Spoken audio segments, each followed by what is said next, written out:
Hey everybody, NW Order for Life here with One Piece Chapter 762 review. This is actually a really great backstory chapter for Law and the Donquixote family, or however it's pronounced. Um, we see in the beginning, Doflamingo, his brother Corazon, Baby Five at the table, Baby Five, like a little girl at the table, the kid with the helicopter head. They're all, the whole family is just sitting at this white table spread with wine and pizza and some bread rolls and pasta, spaghetti. You see like this huge white table and the whole family just around the table eating, and it's quite the scene. It shows how tight the family is, in the sense like they have this blood edict that they're talking about.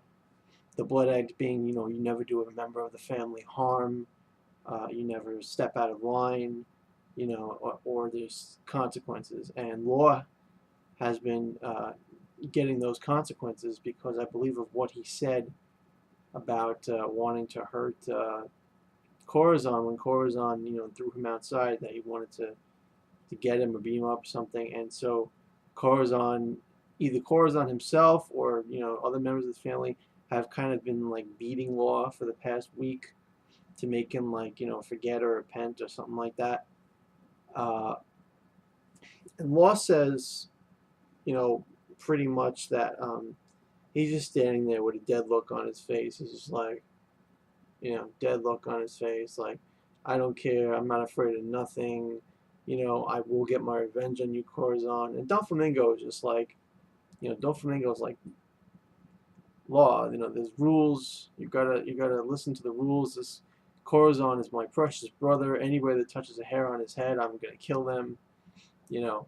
And Baby Five is like shushing him, like, no, you can't do that, because uh, don't you know what's going to happen to you? And Baby Five is like actually kind of cute. She looks like the baby of the family, and like that she's just kind of like like admonishing Law, and trying to like be the voice of reason for him.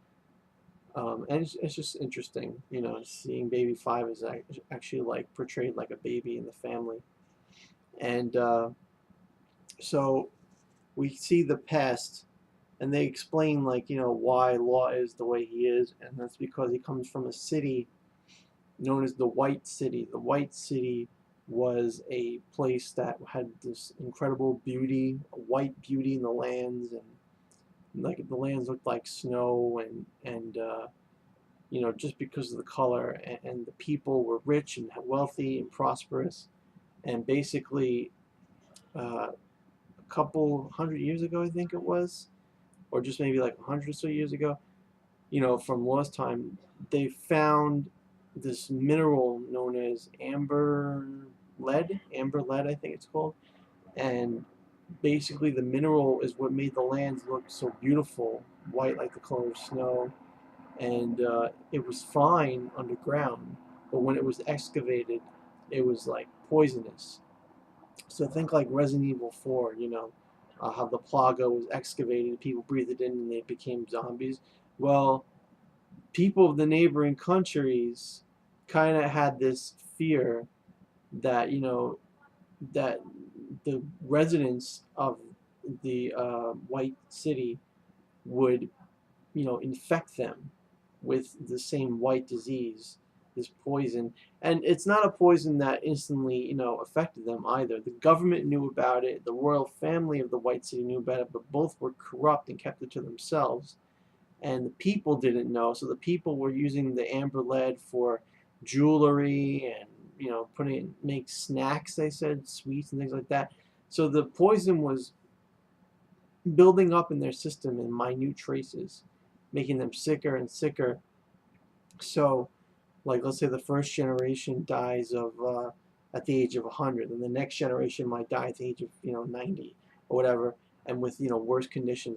As the generational, as people had children, their children were less healthy and lived less longer, and it got to the point where when Law's generation the sickness just instantly manifested into everyone, young, you know, they get white skin, and like, this epidemic just broke out.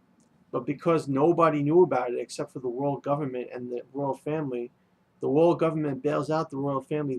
They run away. All the neighboring countries of this white city think that this is some kind of epidemic, like the Resident Evil shit, like that's just it, like, the creatures to be feared, and they might spread the disease, and they quarantine the city. They quarantine the entire city, and pretty much when people from the city, trying to get out, try to get doctors, or just try to get out of the white city, the residents were all of a sudden, public enemy number one in the minds of all the neighboring countries, and so they started a manhunt, and they started killing anybody with the white disease, labeling them as the infected, and it's kind of like the opposite of zombie horror. It's like, oh, we have zombies, but now the horror is going to be, the people with the guns. But, they weren't zombies. They were people that were sick with white skin and whatever, and they were dying, and it was poisoning them. And Law's family was a very, his father was like the best doctor in all of White City, and his family, raised him to be like a doctor with medical knowledge and all that stuff.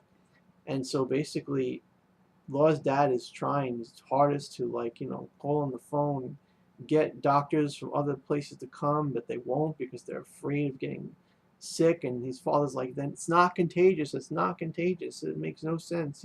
Why won't the government say it's not contagious? And everybody in the city gets killed. Um, and Law, with his parents, whatever, they get killed. Law is in this like church. I would say, like, with this nun. She's looking after the kids of the families that were all murdered, and these kids, they don't look like they have, the white skin. Obviously, it's in their DNA. It's probably in Law's DNA too, but they don't have the instant white skin of the death or whatever.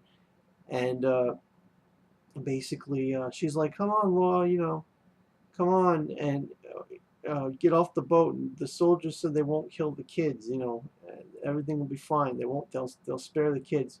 And Law's like, "No, I got to go, look after my sister. She's dying. I got to save her."